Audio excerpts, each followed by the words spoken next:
ఎంత డబ్బు? 33,000 కోట్ల చిల్లర అంతే. దాంతో చాలా మ్యాక్సిమం అయిపోతాయి. 1,60,000 మందికి ఆర్ఆర్ ప్యాకేజ్ ఇచ్చేయచ్చు 33,000 కోట్ల చిల్లరతోటి. మీరు ఒకసారి ఆలోచించండి.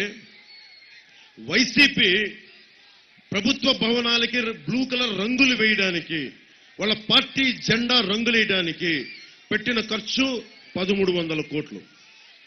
రంగులు తీయాలని కోర్టేస్తే మళ్ళీ తీయడానికి అయిన ఖర్చు 1,000 కోట్లు. ఇక్కడే 2,300 కోట్లు. ఎవరు తిన్నట్టు అది? ఆ డబ్బు ఎవరు తిన్నట్టు? ఆ డబ్బు మద్యం.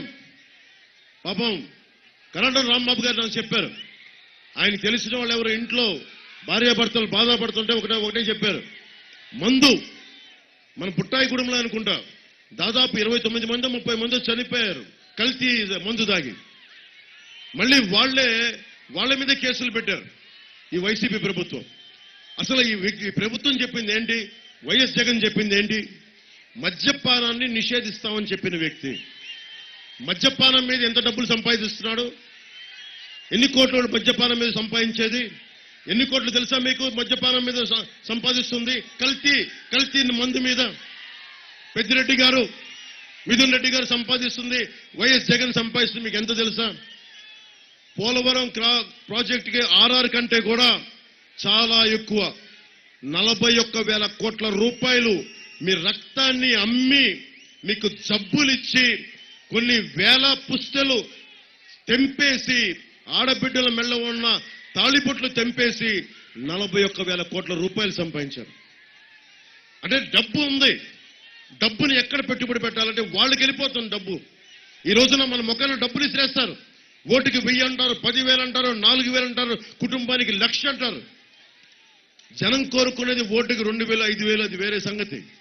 నువ్వు ఇవ్వాల్సింది మా తరతరాలుగా ఉంటున్న ఊళ్ళలో నుంచి మమ్మల్ని పంపేసే ప్రాజెక్టు కోసమని నువ్వు మాటిచ్చావు. ముఖ్యమంత్రి కాకముందు మాటిచ్చావు, ముఖ్యమంత్రి అయిన తర్వాత మాటిచ్చావు. కానీ ఈ రోజున పట్టించుకోవడం బానేశావు. కానీ మందు అమ్మటం మటుకు ఆపలా. మద్యాన్ని నిషేధిస్తానన్న వ్యక్తి ఈ రోజున కూర్చోబెట్టి మద్యాన్ని అమ్ముతా 41,000 కోట్ల రూపాయలు దాని మీద సంపాదించాడు. అలాగే ఇసుక మీద 40,000 కోట్ల రూపాయలు. ఏజెన్సీ టైగర్ కరాటం రాంబాబు గారిని అడగండి, ఎందుకు కడుపు మండి అక్కడ జై భీమ్ అని మన జెండా ఎగురుతూ ఉంది.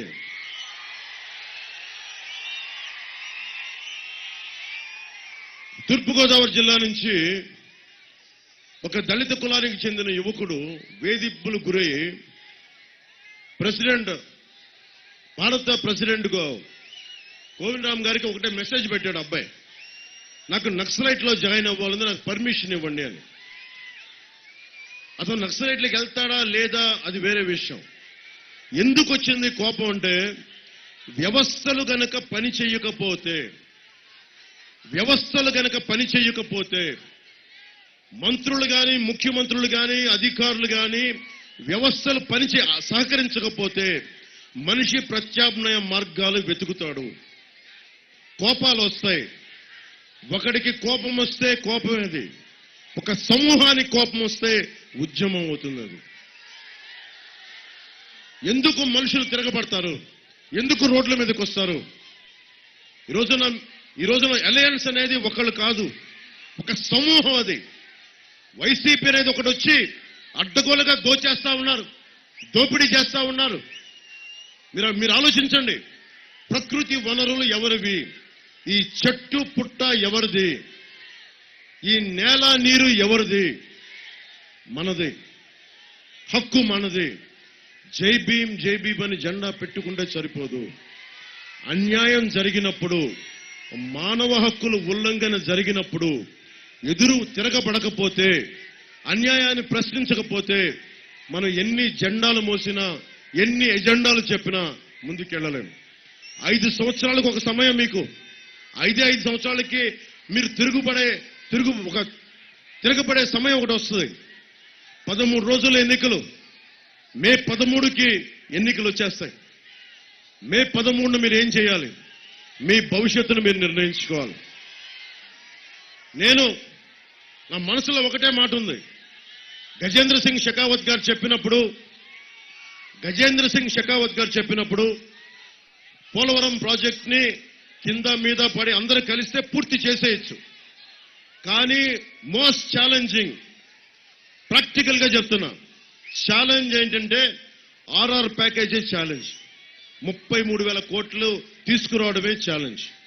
ముందుగా ఏం చేయాలి? ఈ రాష్ట్రంలో 40,000 కోట్లు 41,000 కోట్లు కరప్షన్ చేసిన వ్యక్తుల్ని ముందు బుక్ చేయాలి. కేసుల మీద వాళ్ళని బుక్ చేయాలి. ఈ రాష్ట్రంలో పొలిటికల్ కరప్షన్ ఆపాలి మొట్టమొదటిగా. ఇది రాష్ట్రం అందరికీ ప్రయోజనకారి.